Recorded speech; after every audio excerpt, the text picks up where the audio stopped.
Welcome in this new RAWSTER photo video tutorial about Luminar. Today we're going to talk about the exposure. Enjoy watching this video.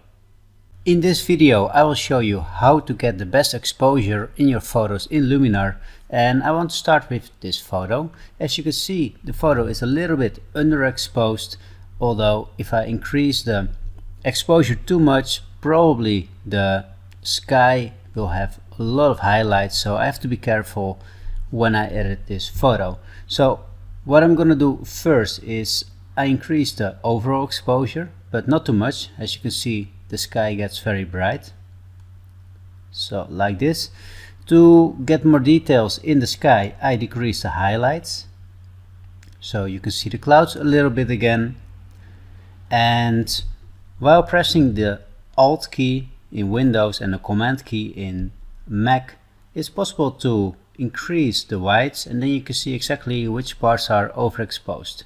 If you release the Alt button, you can check how the photo looks like, and in the end it is important what you like, of course. So if there is a little bit of overexposure or underexposure and you don't mind, then it's fine. So the same thing I do with the blacks. I always want to have some blacks, and by increasing the whites and decreasing the blacks, you increase the contrast. So in general that helps every photo. So now I change the exposure in a very fast way, but as you can see, the result is already much better. So this is kind of a trick I'm doing for basically 90% of my photos, and in general it works quite well.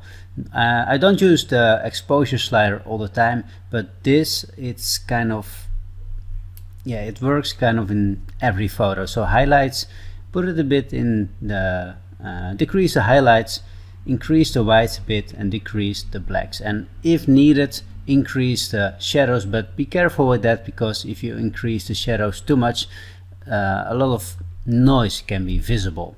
Let's try it with another photo.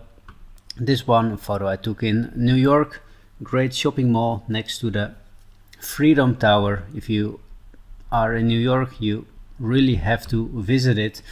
In general, the exposure, I don't want to increase it because let's try it a little bit, because I want the inside of the building a little bit brighter, but at the same time this part is overexposed now, so I decrease the highlights a little bit.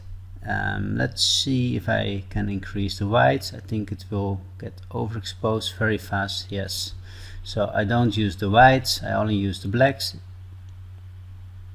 Well, that's possible, also not too much, because as you can see it makes this part darker again. So in the end it's very important how it looks like, what appeals to you, what not. I think I like it in this way. So before, after, a slight difference, but at least according to me it looks better now. And as you can see, it doesn't take too much time to use those settings. Even for photos where you have an exposure where you think it is fine, you don't have to change anything, you can always try it. I think the light here is a little bit too bright, so and the exposure is already a little bit in the plus, I see, so plus 0.31. I want to decrease the highlights to make this look better, like this. Yeah, the whites I can try it, but I think this part will be overexposed again. Yeah, it is already a bit overexposed, but as you can see it's maybe a little bit overexposed, but to be honest I don't mind too much. It doesn't look strange. And as the last step, the blacks in a minus. Yeah, it can give some extra contrast in the photo. I like it this way.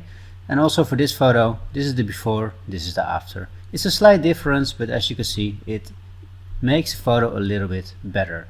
So try to do this for your photos and let me know by leaving a comment in this video what you think about this, and if this also works for your photos.